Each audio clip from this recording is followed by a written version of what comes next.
就想同大家挑戰下咧，就係我哋不可逆轉嘅一個傷害。哇！我覺得自己有啲料。因為各位親，大家好，我係梵高，歡迎嚟到我哋 Uni 嘅全真系列梵高世界紀錄大全啦。嚟緊啦，會同大家一齊挑戰下咧唔同嘅世界嘅一啲極限啦。咁今日咧第一集就想同大家挑戰下咧，就係我哋閉氣極限。到底我咧可以閉幾耐咧嚇？OK，咁啊事不宜遲啦，馬上開始啊！3、2、1，開始。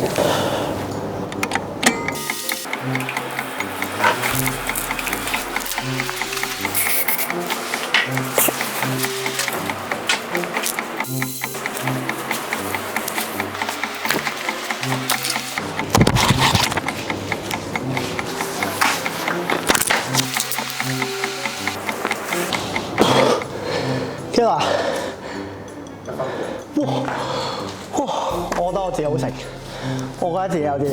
嗱，咁根據咧呢個健力士世界紀錄嘅大全啦，其實有個克羅地亞嘅男人啦喺個游泳池裏面咧係可以閉氣閉足咧係24分鐘33秒㗎。咁啊當然啦嚇，閉氣呢樣嘢咧其實要經過一個長時間訓練嘅。咁如果你咧係稍有不慎嘅話，其實咧呢個窒息啦或者閉氣唔夠氧氣嘅話咧，仲可以對你身體咧造成一個不可逆轉嘅一個傷害嘅，尤其是係腦部死亡啦，即係咁講。咁但係其實咧閉氣嘅長與短咧又同我哋肺功能有關啦，或者你嘅肺活量有關嘅。如果你係做開運動嘅話咧，又或者你長時間訓練開你自己咧，譬如你經常講嘢啊，用一啖氣去頂住好耐嘅話咧，咁其實你嘅肌肉咧亦都會比人哋更加發達嘅。咩肌咧？就係你嘅 respiratory muscle， 即係你呼吸上嘅肌肉啦。咁呢啲肌肉越大啦，或者越發達嘅話咧，其實係可以令到你每一下嘅呼吸嘅深度，即係 depth 啦，係比正常人係耐啲或者叫多啲啦。咁大致上係咁多啦。咁而正常人嘅肺活量咧，根據研究指出咧，其實就至少有30秒嘅。咁我啊當然係一個正常人啦。